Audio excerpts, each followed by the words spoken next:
Bismillahirrahmanirrahim. Navigating 5-year strategic framework for achieving SDGs, policy, partnership and priorities.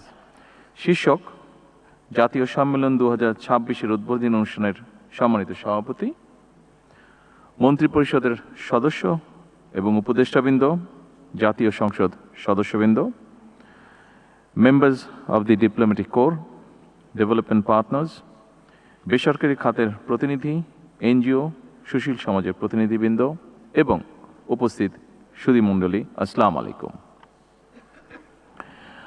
আমাদের আজকের এই অনুষ্ঠানের বক্তব্যর পালার আমি শেষ বক্তা।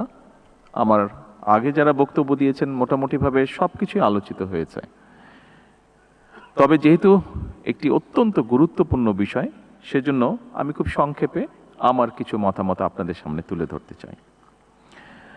উপস্থিত সুধীবৃন্দ, বাংলাদেশ যেভাবে মিলেনিয়াম ডেভেলপমেন্ট গোল এমডিজি বাস্তবায়নের সাফল্যের পরিচয় দিয়েছিল, একইভাবে সাস্টেনেবল ডেভেলপমেন্ট গোল এসডিজি বাস্তবায়নের ক্ষেত্রেও বাংলাদেশ যথাযথভাবে পদক্ষেপ গ্রহণ এবং বাস্তবায়ন করে চলেছে।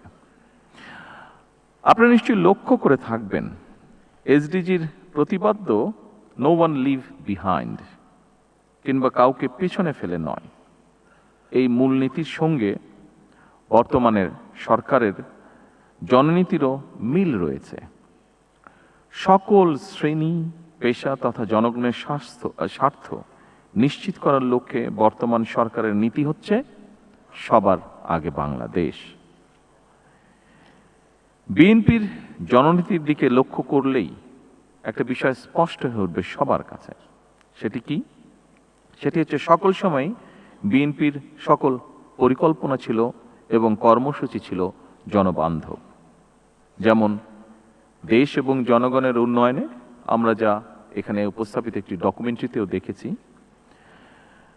স্বাধীনতার ঘোষক শহীদ রাষ্ট্রপতি জিয়াউর রহমানের 19 দফা, সাবেক প্রধানমন্ত্রী মরহুমা বেগম খালেদা জিয়ার ভিশন 2030 এবং বর্তমান রাষ্ট্র সংস্কারের 31 দফা ঐতিহাসিকভাবেই প্রতিটি ভিশন এবং মিশনের সঙ্গে এমডিজি কিংবা বর্তমানে এসডিজির খুব বেশি অমিল নেই। উপস্থিত সুধীবৃন্দ, এমডিজির লক্ষ্য, উদ্দেশ্য এবং কর্ম পরিকল্পনা নিয়ে এতক্ষণ আমরা সকলে এখানে আলোচনা করেছি। আপনারা সবাই জানেন, দীর্ঘ 1.5 দশকের বেশি সময় ধরে ফ্যাসিবাদী শাসন বাংলাদেশকে একটি ঋণ নির্ভর এবং আমদানি নির্ভর ভঙ্গুর রাষ্ট্রে পরিণত করেছিল। শিক্ষা, স্বাস্থ্য, পরিবেশ সহ সকল ক্ষেত্রে ভঙ্গুর এই রাষ্ট্রটি এবার পুনর্গঠনের পালা। শিক্ষা, স্বাস্থ্য, পরিবেশ সহ সকল ক্ষেত্রে এই যে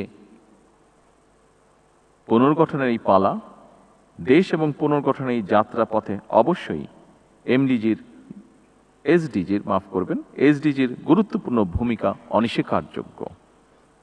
এবং এরই অংশ হিসেবে জনগণের সমৃদ্ধি নিশ্চিত করার লক্ষ্যে বর্তমান সরকার 5 বছর মেয়াদী কৌশলগত অর্থনৈতিক কাঠামো বা 5-year স্ট্র্যাটেজিক ফ্রেমওয়ার্ক বাস্তবায়নের পদক্ষেপ গ্রহণ করেছে। এই ফ্রেমওয়ার্ক দেশের জাতীয় উন্নয়ন পরিকল্পনাকে জাতিসংঘ ঘোষিত টেকসই উন্নয়ন লক্ষ্যমাত্রা বা এসডিজির সঙ্গে সমন্বিত করেছে। বর্তমান সরকারের গৃহীত সংস্কার ও উন্নয়নের 5 স্তম্ভের মাধ্যমে দারিদ্র্য বিমোচন, সার্বজনিক সামাজিক সুরক্ষা, মানসম্মত শিক্ষা এবং স্বাস্থ্যসেবা, জেন্ডার সমতা এবং জলবায়ু সহনশীলতা এবং সুশাসন এসডিজির এই মূল অগ্রাধিকারগুলোই প্রতিফলিত হয়েছে। সম্মানিত উপস্থিতিবৃন্দ, স্বল্পোন্নত দেশের তালিকা থেকে উত্তরণ এবং এসডিজি বাস্তবায়নে অর্জিত অগ্রগতির সুসংহত করতে বর্তমান সরকার পুনরুদ্ধার, পুনর্বাসন, পুনর্গঠন বা রিকভারি, রিহ্যাবিলিটেশন এবং রিকনস্ট্রাকশন এই 3R কৌশল গ্রহণ করেছে, যার মাধ্যমে সাময়িক স্থিতিশীলতা থেকে শুরু করে দীর্ঘমেয়াদী কাঠামোগত রূপান্তর সবকিছুই একটি সুসংহত পথনকশা বাস্তবায়িত হবে।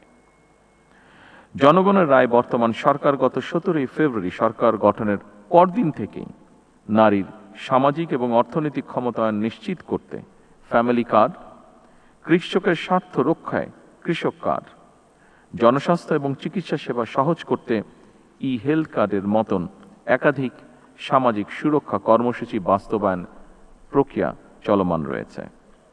এর মাধ্যমে প্রান্তিক কৃষক, স্বল্প আয়ের পরিবার এবং ঝুঁকিপূর্ণ জনগোষ্ঠীর কাছে সরাসরি ভর্তুকি, কৃষি উপকরণ, আর্থিক সহায়তা এবং স্বাস্থ্য সেবা পৌঁছে দেওয়ার পরিকল্পনা গ্রহণ করা হয়েছে। এর পাশাপাশি স্পোর্টস কার্ড, সারা দেশে ইমাম মুয়াজ্জিম এবং বিভিন্ন ধর্মের ধর্মীয় গুরুদেরকেও সম্মানী ভাতার আওতায় আনার পরিকল্পনা আছে এবং এর ভেতরে সেগুলো বাস্তবায়নের কাজ শুরু হয়েছে।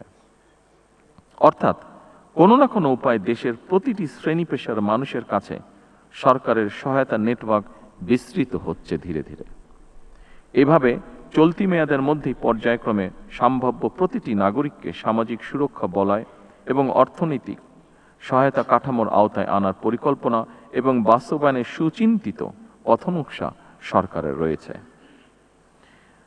সম্মানিত উপস্থিতিবৃন্দ, এসডিজি ভিলেজ কার্যক্রমের অংশ হিসাবে আমরা এখনো তাদের সাথে কানেক্টেড আছি।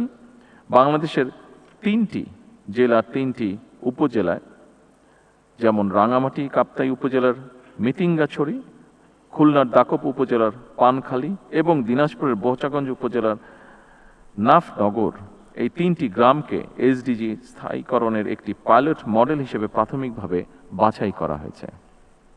এই গ্রামগুলোতে ফ্যামিলি কার্ড, হেলথ কার্ড, কৃষক কার্ড, ক্ষুদ্র ও মাঝারি উদ্যোগের ঋণ, স্কুল ড্রেস, মাদ্রাসা ভিত্তিক শিক্ষা, নবায়নযোগ্য জ্বালানি, গ্রাম পর্যটন, blue employment, one village one product, বৃক্ষরোপণ, খাল খনন এবং ইকো ট্যুরিজম সহ বিভিন্ন কর্মসূচি একযোগে পরীক্ষামূলকভাবে বাস্তবায়ন করা হবে এবং এর প্রভাব পর্যবেক্ষণও করা হবে।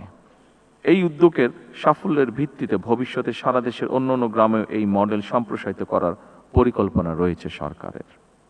আমি আশা করি এসডিজি ভিলেজ বর্তমান সরকারের নির্বাচনী অঙ্গীকারকে একটি আন্তর্জাতিকভাবে স্বীকৃত ডেভেলপমেন্ট মডেল হিসেবে বিশ্বের সামনে তুলে ধরার একটি দৃষ্টান্তমূলক প্ল্যাটফর্ম হিসেবে গড়ে উঠবে।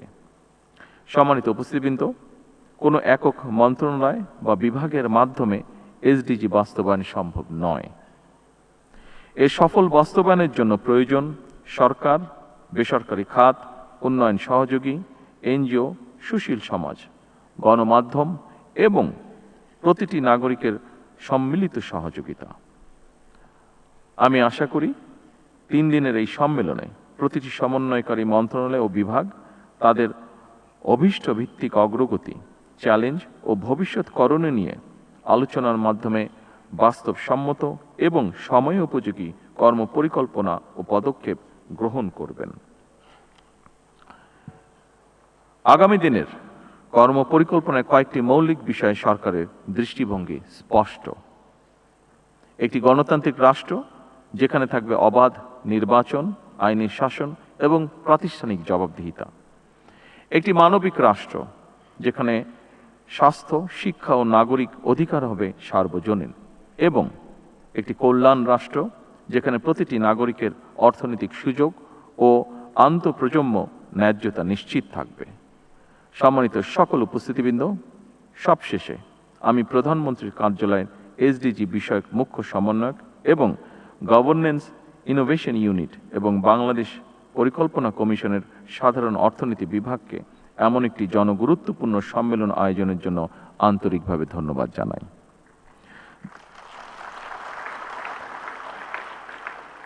2030 সাল নাগাদ টেকসই উন্নয়ন অভীষ্ট লক্ষ্য অর্জনের লক্ষ্যে আসুন আমরা সবাই দৃঢ় সংকল্প নিয়ে কাজ করি।